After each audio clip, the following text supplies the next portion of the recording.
Good morning student. देखिएगा, twelfth class CBSE के अंदर हम चैप्टर 5 के बारे में डिस्कस कर रहे थे।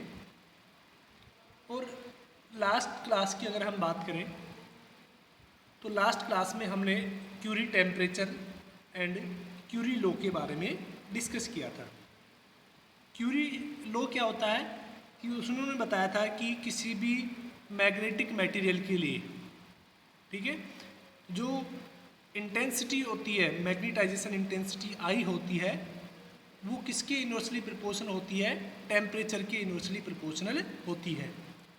यानी अगर आप किसी मैग्नेटिक सब्सटेंस का टेम्परेचर इंक्रीज करते हैं तो उसकी मैग्नेटिक प्रॉपर्टी लॉस्ट हो जाती है। क्लियर? इसके अलावा वहाँ पर हमने एक लास्ट टॉपिक पढ़ा था क्यूरी टेम्परेचर। यानी क्यूरी टेम्परेचर क्या होता है कि किसी भी मटेरियल के लिए, किसी भी मैग्नेटिक मटेरियल के लिए वो मैक्सिमम टेम्परेचर, अगर उससे ज़्यादा आप उसको क्या करेंगे, हीटअप करेंगे, तो वो क्या हो जाएगा, डीमैग्नेटाइज हो जाएगा। यानी उसकी मैग्नेटिक प्रॉपर्टी लॉस हो जाएंगी। उनको हम क्या बोलते थे?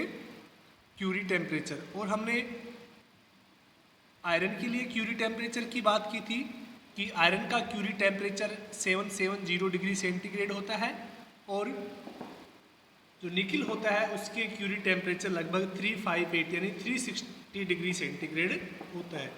अगर कई बुकों में ये जो टेम्परेचर है ये केल्विन में भी दिया हुआ होता है, तो आप चाहें तो उसमें 273 ऐड करके आप केल्विन में कन्वर्ट कर सकते हैं। क्लियर? अब देखिएगा बच्चों, अगर हम बात करें आज की क्लास के बारे में, तो आज का जो टॉपिक है BH कर्व, ठीक है ना, ये इस चैप्टर का लास्ट टॉपिक है, उसके बारे में हम बात करेंगे। और एग्जाम की दृष्टि से ये वाला जो टॉपिक है ये काफ़ी इम्पोर्टेंट है, क्योंकि एग्जाम में इससे काफ़ी बार क्वेश्चन पूछे गए हैं। ठीक है, तो जो आज का टॉपिक है उसके बारे में हम बात करते हैं, दैट इज BH कर्व। बच्चों, B के बारे में आप पता है और H के बारे में भी आपको पता है। ठीक है, H क्या होता है? मैग्नेटाइजेशन फील्ड, और B क्या होता है? Intensity of magnetization. ठीक है, अब देखिएगा, अगर हम बात करें BH कर्व को, ठीक है ना, इसी का जो दूसरा नाम है उसी हाइस्टेरेसिस कर्व, ठीक है ना।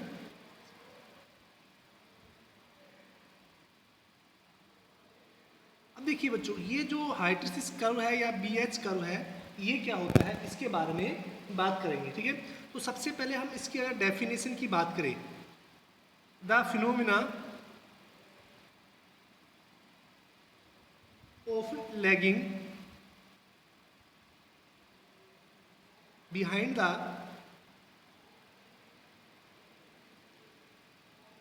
मैग्नेटिक इंडक्शन, और मैग्नेटिक इंडक्शन को हम किससे लिखते हैं? B से। ठीक है ना, behind the magnetic induction with respect to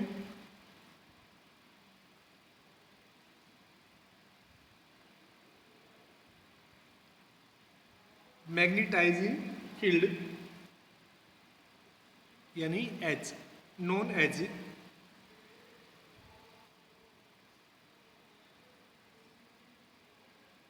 हाइस्टेरेसिस curve. यानी the phenomena of lagging behind the magnetic induction, यानी जो B है, with respect to the magnetising field, यानी H के किसी भी ग्राफ में जो B और H है, अगर हम उनके बीच में ग्राफ ड्रॉ करते हैं तो जो B है वो हमेशा लैग करता है, यानी पीछे रहता है। किसकी रिस्पेक्ट में? H की रिस्पेक्ट में। ठीक है, तो उसी को हम क्या बोलते हैं? हाइस्टेरेसिस कहते हैं। ठीक है ना, हिंदी में इसको क्या बोलते हैं? शैथिल्य कहते हैं। अब देखिएगा बच्चों, ये ग्राफ है वो कैसे ड्रॉ किया जाता है उसके बारे में बात करते हैं हम। देखिएगा, ग्राफ के लिए हम क्या मानते हैं कि ये मान लेते हैं कि ये एक प्लेन सरफेस हमने माना है, जिसके अंदर ये y एक्सिस हो गया है और ये x एक्सिस हो गया। क्लियर? अब x एक्सिस के अलोंग हमें h को कंसीडर करना है, ठीक है ना, मैग्नेटाइजिंग फील्ड। ठीक है, और y एक्सिस के अलोंग हम क्या ले लेंगे? बी ले लेंगे, यानी मैग्नेटिक फील्ड ले लेंगे, ठीक है। अब बच्चों इस बी की जगह कई बुकों में आपको आई भी मिल जाएगा, ठीक है, इंटेंसिटी ऑफ मैग्नेटाइजेशन, ठीक है, वो भी सही है, आई के फॉर्म में भी हम इसको रिप्रेजेंट कर सकते हैं। अब देखिएगा बी एच कर्व क्या होता है उसके बारे में हम बात करते हैं कि किसी भी मैग्नेटिक मटेरियल के लिए, ठीक है ना, जैसे कि आप कोई भी सोलेनोइड है,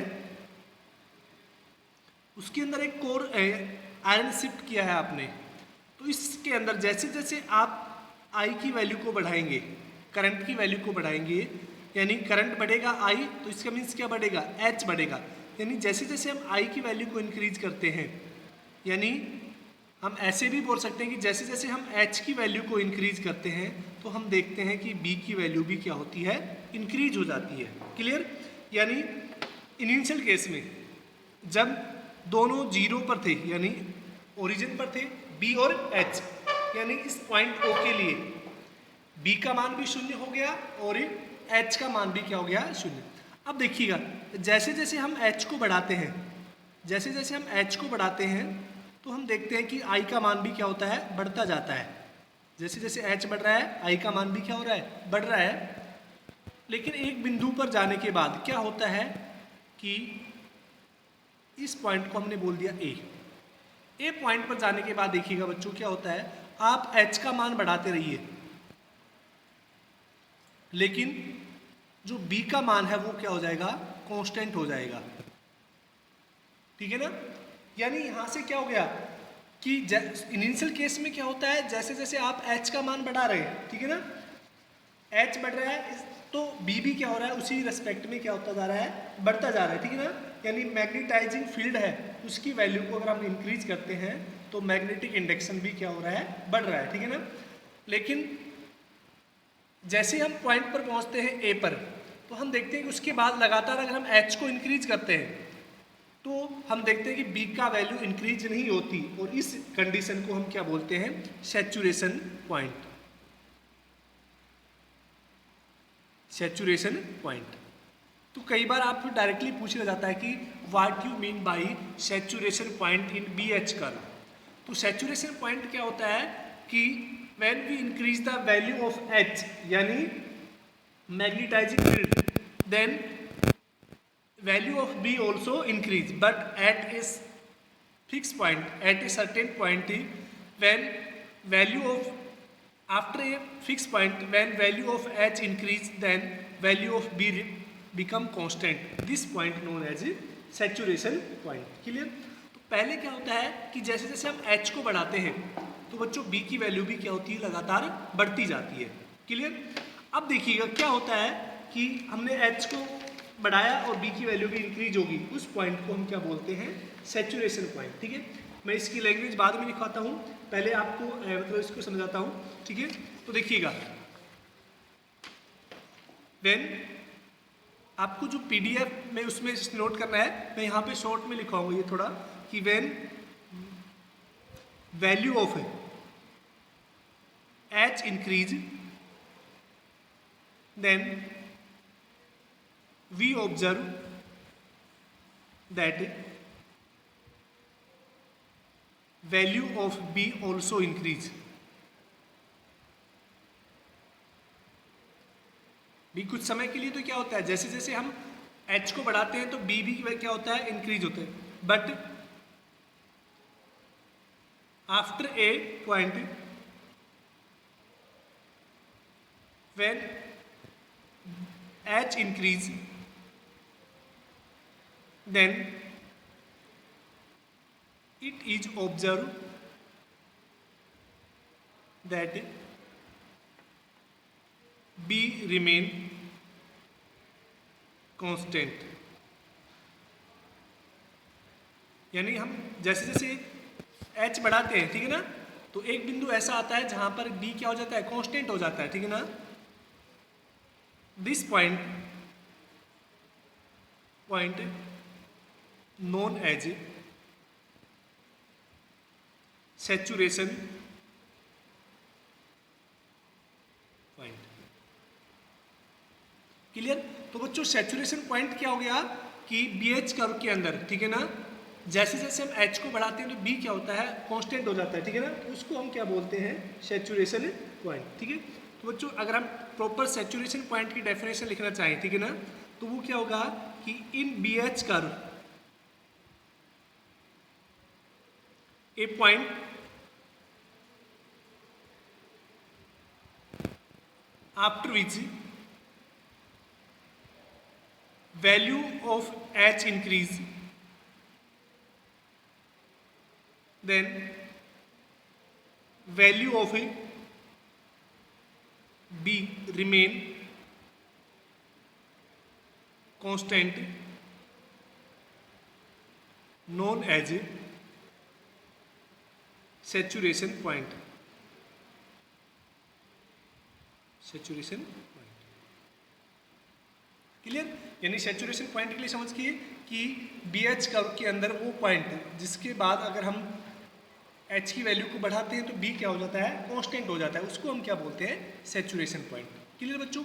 अब देखिएगा वापस से ग्राफ पर आते हैं हम कि ये सैचुरेशन पॉइंट मिल गया, यानी हम जैसे जैसे एच बढ़ाएंगे अब बी का मान नहीं बढ़ेगा। लेकिन अब हम क्या करते हैं, इसको रिवर्स करते हैं, यानी एच को हम डिक्रीज करते लेके आते हैं। अब एच की वैल्यू को जब डिक्रीज करेंगे देखना कि ये जो पाथ था इनिशियल केस में जो हमने इंक्रीज किया था उस पाथ को वो रिपीट नहीं करता है। तो जैसे जैसे हम एच की वैल्यू को डिक्रीज करते हैं तो एच की वैल्यू डिक्रीज होती जाती है और एक पॉइंट आता है, मान लेते हैं कि ये पॉइंट क्या हो गया, इस पॉइंट को हम मान लेते हैं बी पॉइंट या ई पॉइंट मान लिया हमने। ई पॉइंट पर हम देखते हैं कि एच का मान कितना हो गया, 0, क्योंकि एच है वो एक्स एक्सिस पर है और ये बी है वाई एक्सिस पर है, और आपको पता है वाई एक्सिस पर एच का मान कितना हो जाएगा, 0। तो इस पॉइंट ई पर देखिएगा बच्चों एच का मान 0 हो गया, लेकिन ई का मान आई का मान अभी कुछ पॉजिटिव में बचा हुआ है। क्लियर। यानी अगर हम जब एच की वैल्यू को डिक्रीज करते हैं, ठीक है ना, तो हम देखते हैं कि जो आई की वैल्यू है वो डिक्रीज नहीं होती है, ठीक है ना। अब हमें आई को डिक्रीज करना है तो अब हम क्या करते हैं, एच को नेगेटिव में बढ़ाते हैं, यानी एच की वैल्यू को नेगेटिव में बढ़ाते जाते हैं। तो हम जैसे जैसे नेगेटिव में बढ़ाते हैं एच की वैल्यू को तो एक पॉइंट हमें मिलता है, इसको हम मान लेते हैं कि ये पॉइंट एफ है। अब एफ पर जो देखिएगा एफ के ऊपर क्या हो गया कि h का नेगेटिव में ये वैल्यू, ये h की नेगेटिव वैल्यू है, वहां पर i की वैल्यू कितनी होगी, 0 होगी। यानी ये जो रीजन होता है इस वाले रीजन को हम क्या बोलते हैं, रिवर्स डायरेक्शन में होता है जो h का डीमैग्नेटाइज, ठीक है ना, इसको हम क्या बोलते हैं, demagnetise of a magnetic material. Clear. अब देखिएगा अब हम वापस से h की वैल्यू को नेगेटिव में बढ़ा रहे हैं। अब हम h की वैल्यू को बढ़ाते हैं तो हम देखते हैं कि i की वैल्यू भी क्या होती है, बढ़ती जाती है। h की वैल्यू बढ़ रही है, i की वैल्यू भी बढ़ती है, लेकिन एक पॉइंट पर जाके वापस से क्या हो गई, वो सैचुरेटेड हो गई। यानी यहाँ पे जाने के बाद क्या हो गया, वापस से h का मान बढ़ता जा रहा है लेकिन i फिर वापस से क्या हो गया, कांस्टेंट हो गया, या b कांस्टेंट हो गया, ठीक है। तो किसी बुक में आई से भी मिल जाएगा आपको और बी से, ठीक है। तो वापिस से ये पॉइंट कौन सा हो गया, इस पॉइंट को अगर हम सी नाम देते हैं तो वापिस से ये कौन सा पॉइंट हो गया, सैचुरेशन पॉइंट। तो सैचुरेशन पॉइंट किस में हो गया, ये नेगेटिव में हो गया, ठीक है। तो देखिएगा पॉजिटिव, ये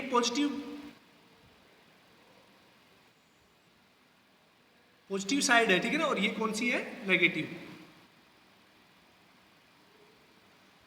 अब सैचुरेटेड हो गया। अब वापस से हम क्या करते हैं, एच की वैल्यू को डिक्रीज करते हैं पॉजिटिव डायरेक्शन में, ठीक है ना।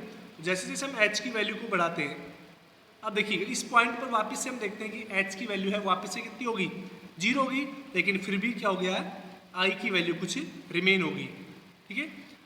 यानी फिर हम अगर हम एच की वैल्यू को बढ़ाते रहते हैं तो यहाँ पर देखिएगा आई की वैल्यू 0 होगी, यानी एच के कुछ मान के लिए आई क्या होता है, 0 होता है। शुरू में आई और एच दोनों इनिशियल पे 0 थे, तो वापस से अगर हम लेके आते हैं तो जैसे जैसे आई की वैल्यू को बढ़ाते हैं तो क्या होता है, एच की वैल्यू को बढ़ाते हैं तो आई भी क्या होता है, बढ़ जाता है।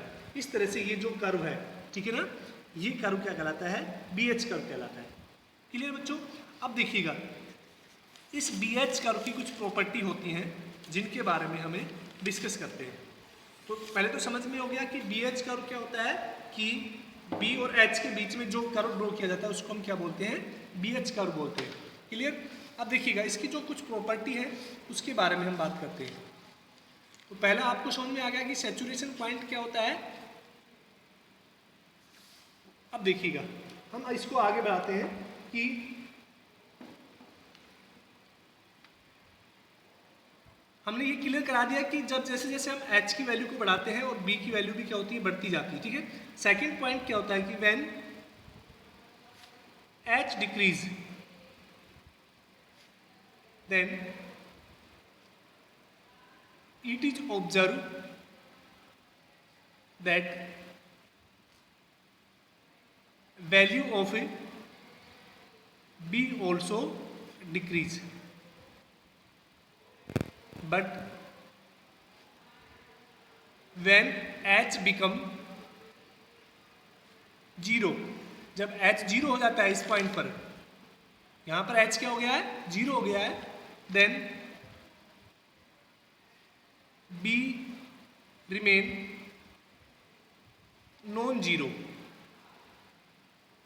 यानी जब जब H 0 हो जाता है उस केस में भी क्या होता है, B क्या होता है, नॉन जीरो होता है। ठीक है ना।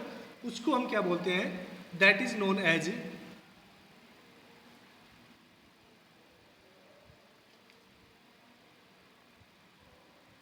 Demagnetisation.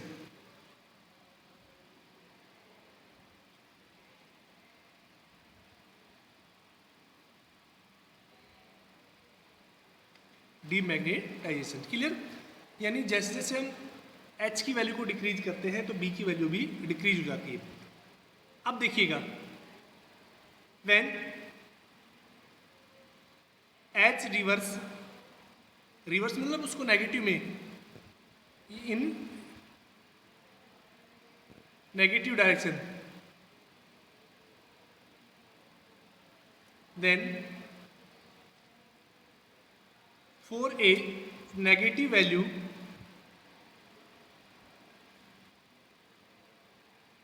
of H, B become 0।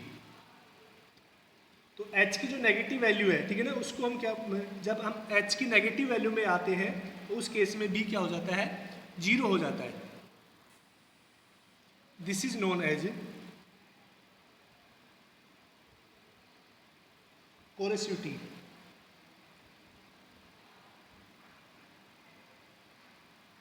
तो इसको हम क्या बोलते हैं, कोरेसिविटी। ठीक है। यानी ये वाला जो रीजन होता है इसको हम क्या बोलते हैं, कोरेसिविटी। मैं यहां लिख देता हूं।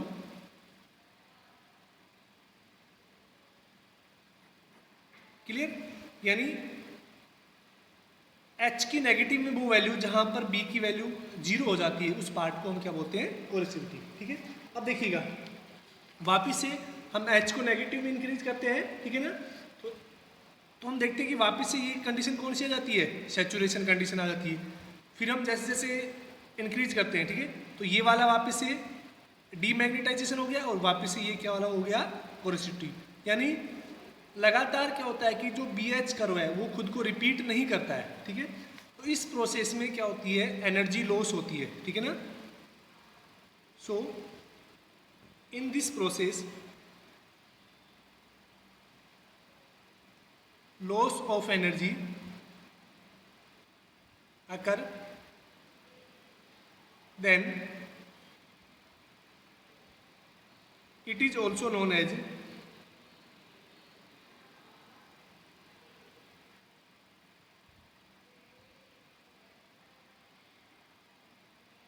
Hidrosis loss. तो इस प्रोसेस में क्या होता है, एनर्जी लॉस होती है। ठीक है ना। तो इसको हम क्या बोलते हैं, हाइड्रोसिस लॉस। ठीक है। अब देखिए बच्चों, तो इसमें कई बार क्या होता है कि डायरेक्ट कीवर्ड पूछ ले जाते हैं। ठीक है, कि कोरेसिविटी क्या होता है, ठीक है, सैचुरेशन स्टेट क्या होती है। ठीक है। तो कोरेसिविटी समझ गए कि B की वैल्यू 0 के लिए H की वैल्यू कुछ कंसिस्ट करता है। ठीक है। जो BH कर्व है, जब हम बी को नेगेटिव जीरो करते हैं, उस केस में एच की वैल्यू नॉन जीरो होती है, तो वो क्या कहलाती है, कोरिस्टिविटी कहलाती है। ठीक है, इसके अलावा सैचुरेशन पॉइंट हो गया कि बी एच कर्व का वो पॉइंट जहाँ पर एच को अगर हम इंक्रीज करते जाते हैं तो बी क्या हो जाता है, कांस्टेंट रह पाता है, उसको हम क्या बोलते हैं, सैचुरेशन पॉइंट। ठीक है, अब देखिएगा ये जो कर्व है बी एच कर्व, ठीक है, ये अलग अलग मटेरियल के लिए अलग अलग होता है। ठीक है ना, अगर हम बात करें सॉफ्ट आयरन के लिए और हार्ड फेरोमैग्नेटिक सब्सटेंस के लिए, तो जो सॉफ्ट आयरन का होता है बच्चों, उसका जो एरिया है वो कम होता है, यानी वो इस तरह से ग्राफ होता है बारीक सा, लेकिन जो हार्ड होते हैं जैसे कि स्टील वगैरह है, उसके लिए जो ग्राफ है वो थोड़ा क्या होता है, बड़ा होता है। यानी सॉफ्ट आयरन के लिए एरिया कैसा होता है, स्मॉल होता है, जबकि हार्ड के लिए एरिया कैसा होता है, ज़्यादा होता है। क्लियर, आज के लिए इतना ही। अगर इसी के साथ ये जो चैप्टर आपका 5th है वो फिनिश हुआ है। अगर किसी टॉपिक में आपको दिक्कत है, इसकी जो PDF है आपकी ग्रुप में अपलोड कर दी गई है, अगर किसी टॉपिक में दिक्कत है तो आप पूछ सकते हैं। थैंक यू, आज के लिए इतना ही।